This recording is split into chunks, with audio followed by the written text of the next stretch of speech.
Alright guys, I wanted to give my thoughts on the Osmo Mobile 2. Now, keep in mind this is my first gimbal. I haven't used one before, so it's not going to be a professional, evaluation of it. It's just my experience using it. So, for the most part, I am very happy with it. I was able to get much smoother shots while walking. I took it on my trip to China and I was just kind of cataloging, daily activities and things like that. And for that purpose, it does work well. It's very smooth when you're panning right to left, as well in the settings. There's a DJI app that you download for the gimbal, and in those settings you can modify, how quickly you want it to pan and things like that. So if you and you do have the option of using the gimbal without the app, you can just use it with your phone's native camera app. You just won't have all the features that come with the app. So I did notice for Android, which is what I have specifically, it does have some features, like hyperlapse, time lapse, and it does take panoramic images. I think it's up to 260 degrees, something like that. It's definitely not 360. It doesn't go all the way around. But you know what?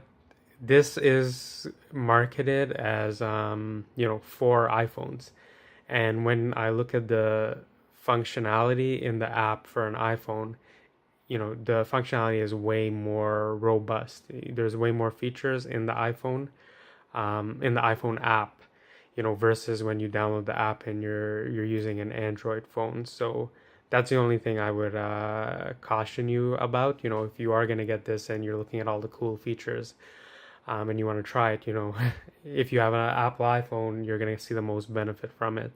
But if you have an Android phone, I find that I don't use the features all that much. I just open my camera's native app and I do that. Another big problem is in the Android app, um, the max resolution I can set it is only 1080p, which is not great. I specifically bought my phone, not this Nokia phone, this is an old one, but I have a new phone and it, shoots 4K video, and that's primarily the type of video I wanted to record. And through DJI's app, I can't do that.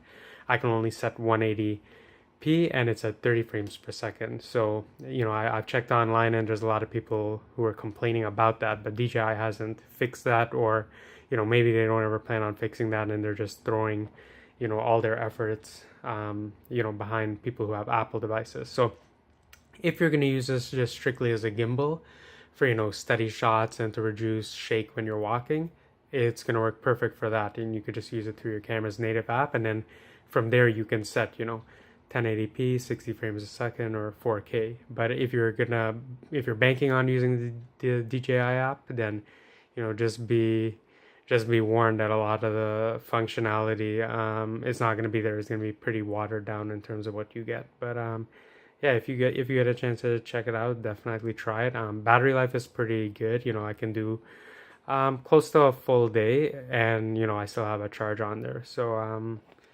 definitely check it out. I know there's the zoom on there, and at the back, at the side here, this is how you charge it. Unfortunately, it's not USB Type C. That would have been great. Now, they do say that, one of the good features of this is that you can charge your phone at the same time while you're using the gimbal. Now, I don't know how that's possible, because if you run, your USB, if you run your USB from here to the charging port on your phone, those ports are always at the bottom of the phone.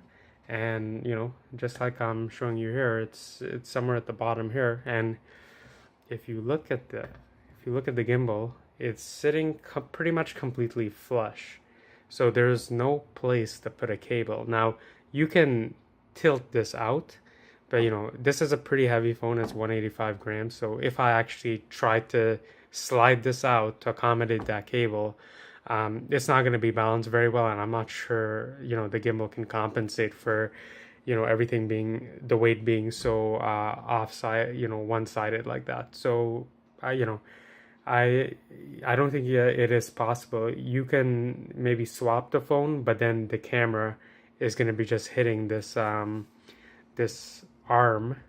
at the back here. So yeah, I don't think you can charge it, while you're using the phone, unless I'm missing something here. But other than that, yeah, it's good just as a gimbal if you have an Android device. I don't have an iPhone, but if I did, I'm sure, those users are getting much more use out of the DJI native app.